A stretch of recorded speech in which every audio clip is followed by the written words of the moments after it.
Hello and welcome to ASL Week 9 Weekly Recap with me, TCP. And today, it's Commissioner Bowl weekend. I'm a bit late.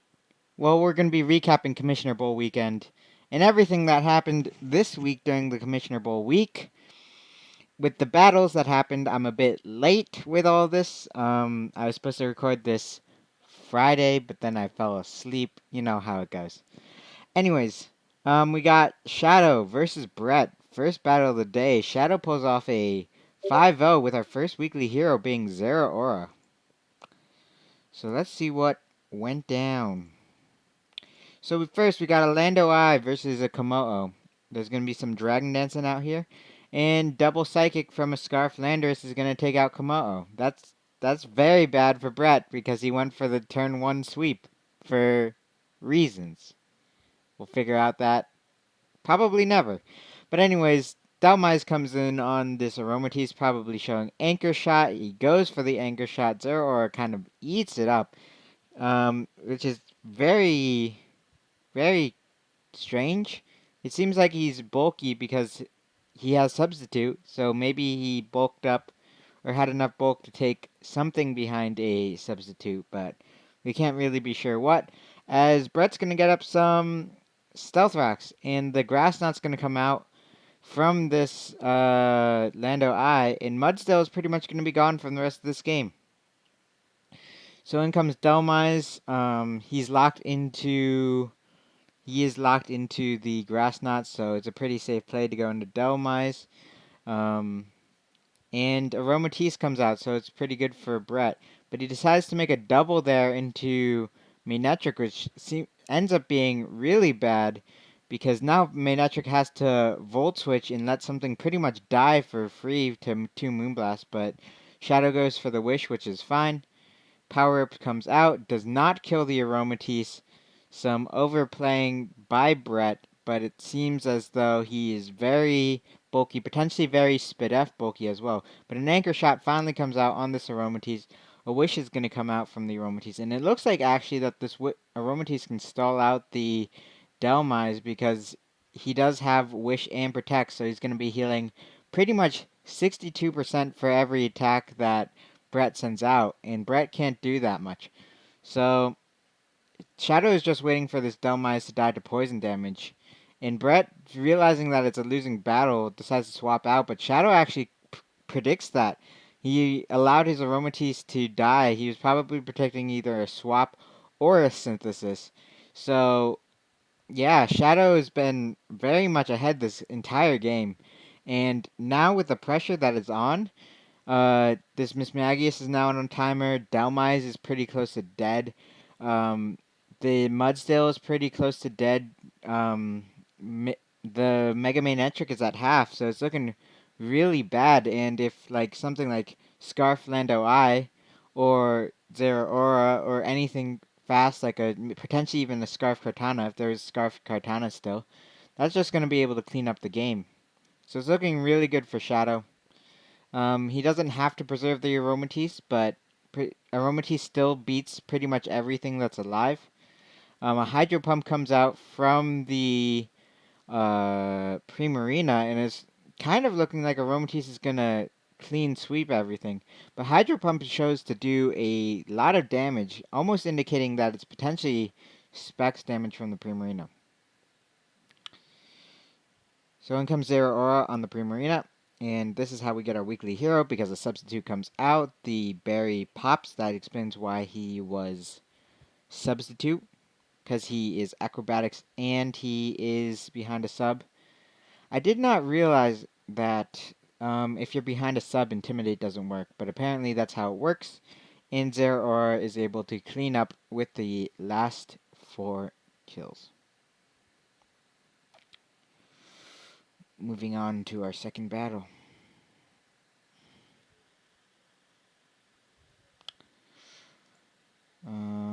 If it would work, please. Okay. So, next we have Splurge and Static facing off against each other. And Static's going to be able to pull off a 3-0. No weekly heroes from this battle, but a lot of Mons getting 2 kills. So we'll see how that happens. So first off, it's a lead. Mega Mawile Intimidate goes off, so it's actually pretty favorable for Mega Mawile to stay in. He knows that he's not going to be able to die, and if he's leading, he's probably wanting to get an early kill off. But he throws. What did he hit with the player off? He hit Shia Bluff on General Confusion. Claydol. So he was scared of the Claydol, probably expecting some sort of offensive, maybe Life Orb, maybe Specs Claydol. But in comes a Fire Fang from this Mega Mawile, and it dies to the Rocky Helmet damage. So S-Cavalier seems to be Splurge's main answer to Mega Mawile, and both are pretty much answered. There's a lot of Mons on Splurge's team right now that are very chipped down, if I was paying attention correctly. Yeah, a bunch of people Mons in the 20 to 10% range. So, there's going to be a sub coming out from this Superior. It's actually going to take the Air Slash because of the Aurora Veil, which is nice if the Leaf Storm hit, but the Leaf Storm did not hit. So that's actually kind of bad for Splurge because he wanted to be able to set up while he was behind that sub. But he's unable to two-hit KO the Shaman, and he goes down because of it. Now Mega Aerodactyl's in. He pretty much has to hope that Mega Aerodactyl is enough at this point to essentially win the game or chip everything down to a point where Zygarde can win the game. But I'm not exactly sure that Zygarde is DD unless he planned on leading DD Zygarde. It kind of more indicates potentially Glare Zygarde or potentially Coil Zygarde, I guess. But I think leading a DDer is kind of really greedy turn 1. But anyways, a Thunderfang is going to come out onto this Vaporeon, and he's going to get the Paralysis Flinch from the Thunderfang to take out the Vaporeon. And that is that is insane luck by Splurge. But in comes the Zygarde on the Haunter, and it takes pretty much nothing. And it shows to be, yep, it shows to be Coil. But the Crabominable is in now. Ice Punch is going to be able to kill the Zygarde under Trick Room, and Ice Punch is going to be able to kill the Mega Aerodactyl. Moving on.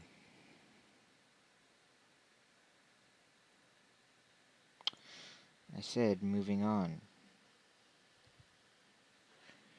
We have me versus Robert. Battle of the Pandas.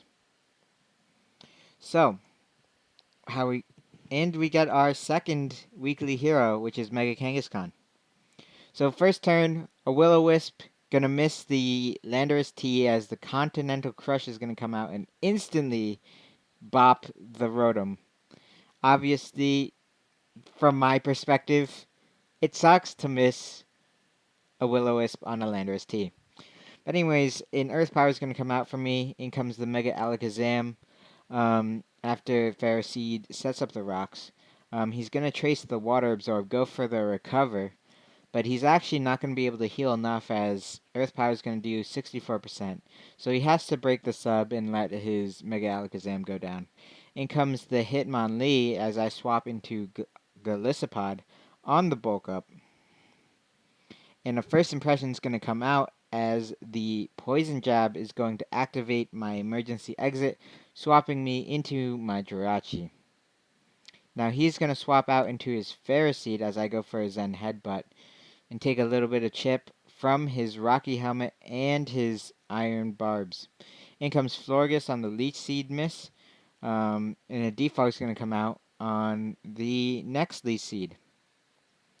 So, Hidden Power is going to come out. It's Hidden Power Fighting. As another Leech Seed is going to come out. He's probably predicting a swap. But in comes Toxapex right now. And on a Moonblast. And the special attack drop is going to happen. I can't really stay in there, so I go Seismitoad on the Toxic. I'm putting my Seismitoad on a timer. But I'm going to go for the Earth Power, activate the Shoka Berry, and take an Ice Beam, which does really nothing to this Seismitoad. In comes Ferroseed on the next Earth Power, and down goes Ferroseed. Next, Lando T is going to come in, and there's going to be a swap into Florges as an Earthquake's going to come out and kill the Florges. So we're two are down on both sides, but in comes Mega Kang. Mega Kang is going to go for an Ice Punch, get a crit on the first attack. And it's not really going to do anything, as there's going to be a double into the Landorus T, predicting a swap, I guess. And Kang is back in. Toxapex coming back in. Now it's a power-up punch, getting up to +2 attack. And a return's going to come out. The first one is... No, wait. Was the first one or the second one a critical hit there? Let's see. First one to 67. The second one was a critical hit. So the second one was enough to take down the Toxapex. A Sucker Punch is going to take down the Heliolisk. In comes Lando T. It's going to prove to be faster, go for the superpower, but it's not enough to kill, as Ice Punch is going to kill the Landorus T. In comes the Hitmonlee, and it's going to go down to Returnee. Some rhymes right there. Finally, this is the battle that should be exciting, because it's the Commissioner Bowl. It's Brad versus Ian. And this year, our MVP of the Commissioner Bowl is the Mega Beedrill, and Ian is going to pull out a 2-0 victory. And we'll see how it happens. So first there's a lead Braviary, very bad Brad, versus the Samsung Washer, as a Volt Switch and a Return's going to come out. Not sure what the damage shows, but out comes a Stealth Rock, as the Diancie is going to be trapped with an Earthquake. It's going to be able to Moonblast, get some chip down on the Dugtrio, but it's not going to be enough to save the Diancie. In comes Scizor, as another Earthquake is going to come out from the Dugtrio, as a knockoff comes out, probably predicting the Magneton. But Magneton comes in to trap Scizor now, but he's going to reveal to be Shed Shell and go hard into Crook in order to take that Hidden Power Fire relatively well.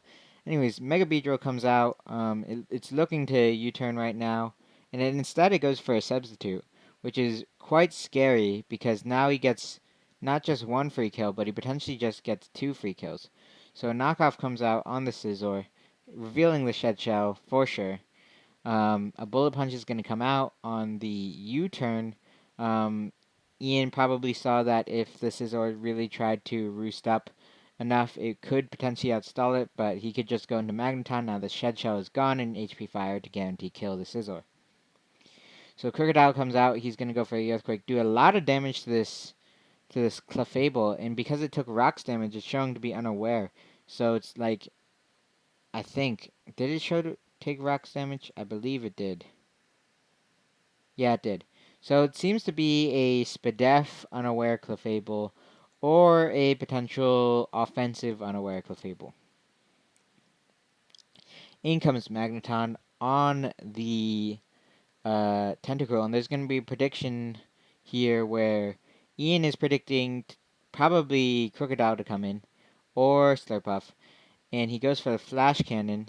By the way, he swapped out there and let the Clefable die. It probably indicates that this Magneton is scarfed, but he's going to get it right the second time and is able to take out the Crocodile with the Flash Cannons.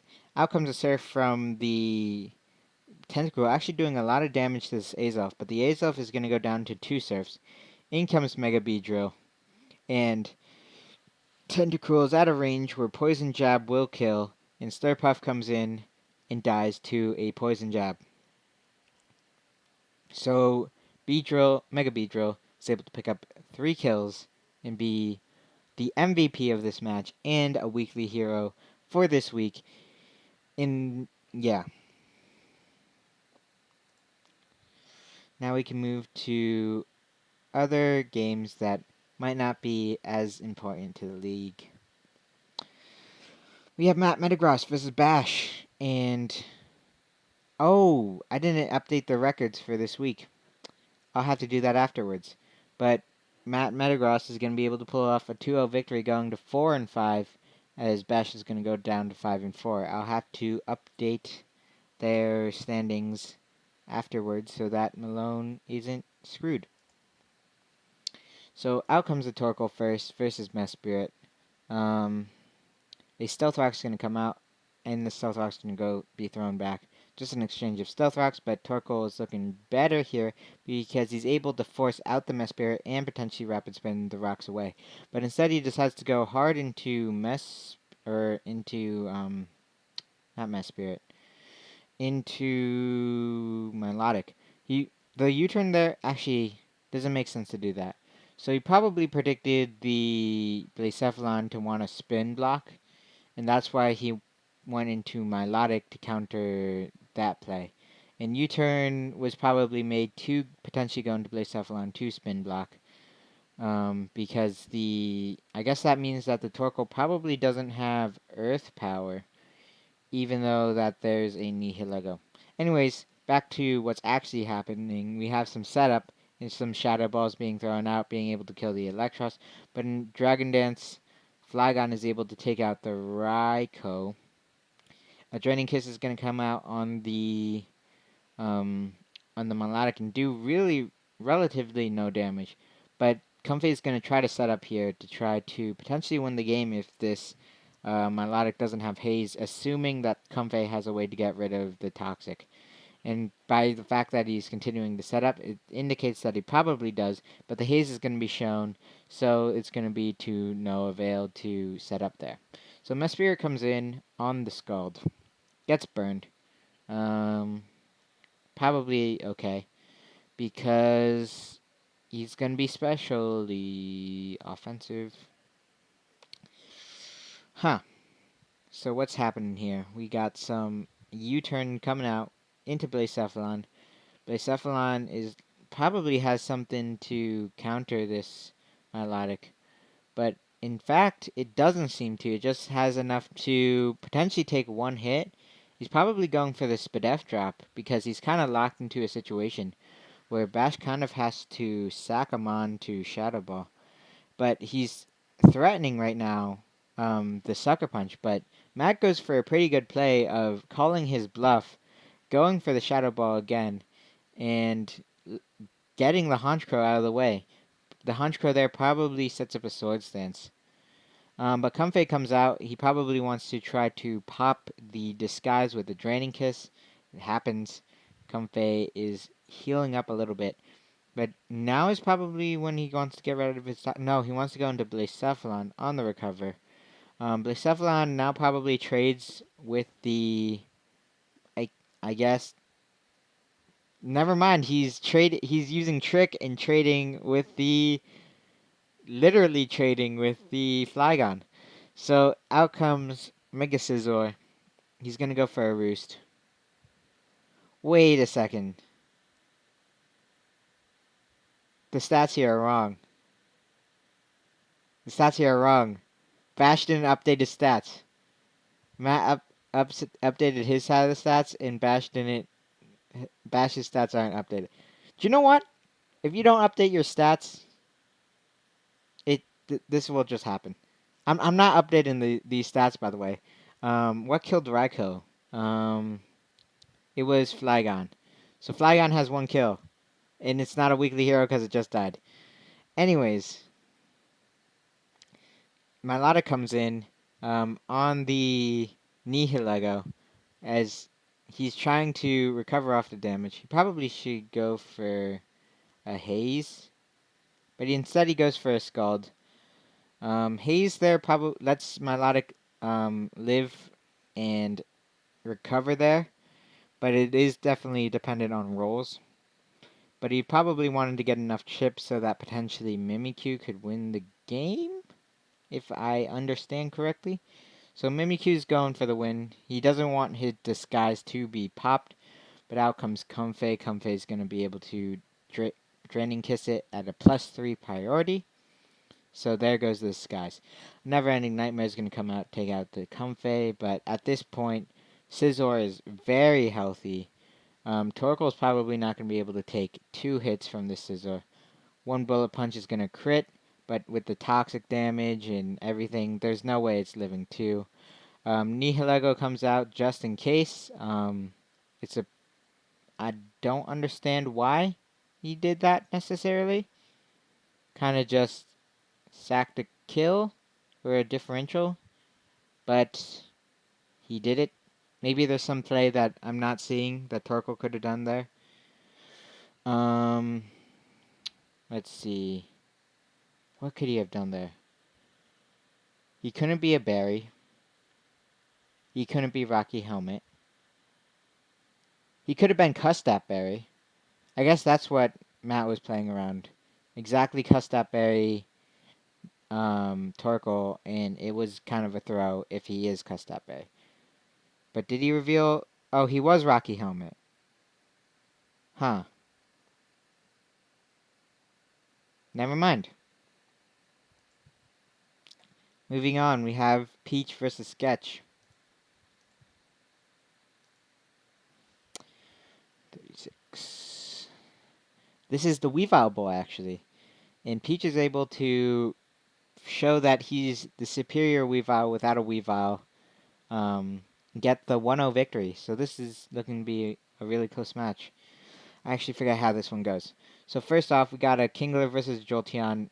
Jolteon dies turn 1 to a liquidation from this Kingler, indicating that this Kingler is probably Scarf. Anyways, in comes the Bronzong on the Woodhammer, and that's going to do a lot of damage to this Bronzong. But he's going to be able to get the grassy terrain recovery. I think that indicates that he is not levitate and that he's in fact heat proof.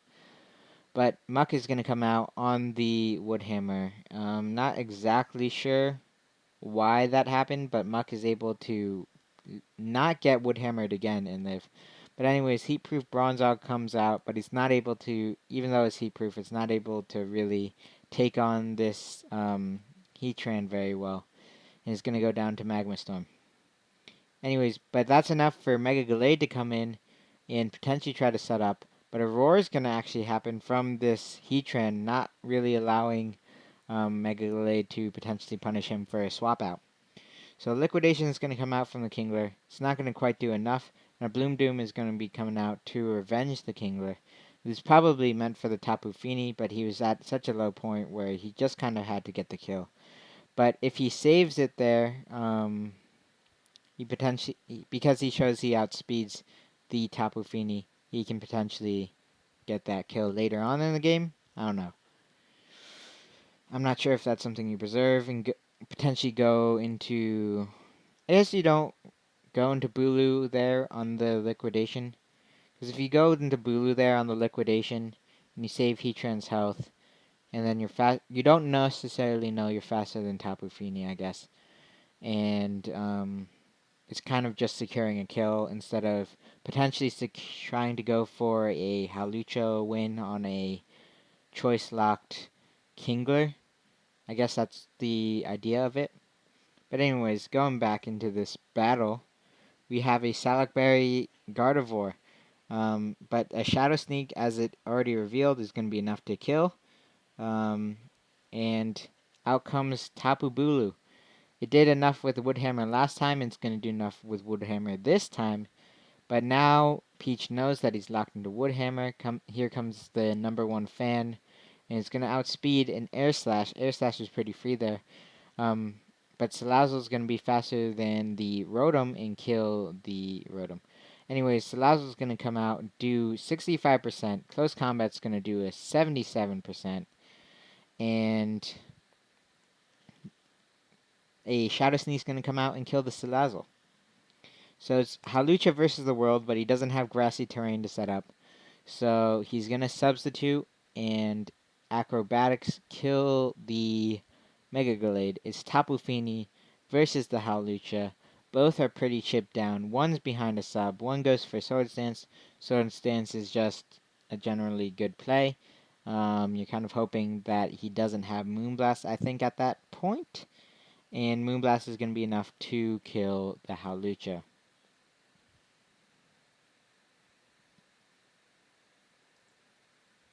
Finally, last battle of the day.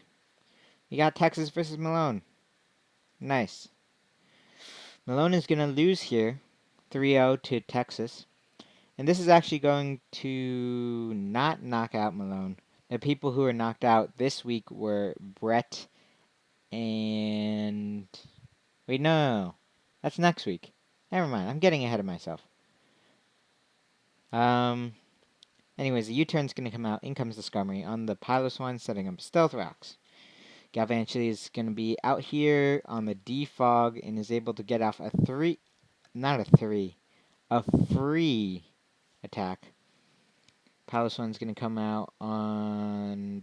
I am not following this battle very quickly. Anyways, Incineroar comes out. Lots of swapping and swipping and swooping and swishing, I guess. Anyways, Galvantula is going to take this poison jab. Not very well. In comes Cofagrigus on the Aqua Jet. Mummy's going to get rid of the Intimidate. Doesn't really matter. Aton's going to come out because he already showed a Toxic Spike, I believe. Will-O-Wisp also can't come out. A Spike's going to come out because Melone can't really get rid of it. Mega Diancie is going to Mega Evolve, Earth Power the Swampert, do nothing. The Swampert seems to be made to take on this Mega Diancie. And the Agua Berry kind of proves that. But Waterfall's not going to do enough damage to kill the Mega Diancie. He goes for the Earth Power, probably predicting a different swap. But it ends up being Skarmory. Ironhead comes out and is able to kill the Diancie. In comes Galvantula, as the Tapu Koko is going to come in to potentially take the Electric-type Volt Switch, but he goes for a Thunderbolt instead, deciding not to go with Thunder with the Tinted Lens. He probably... Was he unnerved? I don't think he showed to be unnerved, but he probably... I don't know. Anyways, Will-O-Wisp is going to come out from this Infernape, probably predicting the Bruxish to actually come in, which is an interesting tech for the Bruxish. Or Piloswine, in that matter, for Thick Fat. Actually, Piloswine doesn't swap in because of close combat. Never mind. But, Will-O-Wisp is an interesting tech for Bruxish. Anyways, he goes for the Iron Head here. It seems like he's potentially trying to sack his Skarmory to get something else in to potentially win the game. But Melone kind of sees that. He goes into his Bruxish to potentially try to set up and win the game himself. In comes Scrafty on the Bruxish as a Z move is going to come out. Z Hydro Vertex. But the Scrafty seems to be potentially built for taking on a Bruxish, or a +2 attack from Bruxish. But Scrafty's not going to be able to take the hit anymore. Skarmory goes down instead because he thinks Scrafty is more useful. Probably, I don't think he showed to be Intimidate, but probably coming in right now. Yeah, for this very reason. Scrafty is in again, goes for the Drain Punch, gets back a little bit of health, potentially to be able to take on the Bruxish once again, back at 50%. In comes the Cofagrigus. He's probably slower. A Dragoness is going to come out from the Scrafty, as a Hidden Power Fighting is going to come out, but it's not going to be enough to kill the Scrafty. Scrafty is now being actually very greedy by setting up the +2. I guess he needed +2 to outspeed Galvantula, but still, that is quite greedy. In comes the Infernape, going for the U-turn on the Incineroar. It's a pretty safe play. Infernape is looking better and better to potentially win this game. Actually, no, that is false, because Bruxish can Aqua Jet it, and it probably would do a lot if he close combated. Anyway, Psychic Fang is going to come out, take out the Swampert. In comes Tapu Koko. Aqua Jet's probably not going to do enough from this range, but U-turn is going to do enough to the Bruxish, and Galvantula is going to die to hazards. So, because Galvantula died to hazards there, he actually had no reason to sack his Scrafty. That's kind of interesting. Or get to +2. Actually, no. What Scarfer do you predict there? Do you predict Scarf Incineroar or Scarf Bruxish? I think Bruxish showed to be... I think potentially... I wasn't paying enough attention, but I think potentially both showed enough to not be Scarf for that game. So it might have been a misplay. But anyways, looking at week 9, we had a 5-0, 3-0, 3-0, 2-0, 2-0, 1-0, 3-0. people who are not looking very good anymore. And by not very looking very good, I mean Brett always looks very good, but he only has, I think he's at 8 losses at this point, and same with Splurge. Melone is down to 7 losses if I remember correctly, and everyone else is at 6 or less losses. Um, Ian is looking very strong for beating Brad. Um, Brad is now in a position where he's in the playoff race with Bash, and that will probably be elaborated on more during the power rankings video this week. Anyways, that's been everything with me, TCP, and yeah, there's probably not going to be any music in the background for this one because I'm tired.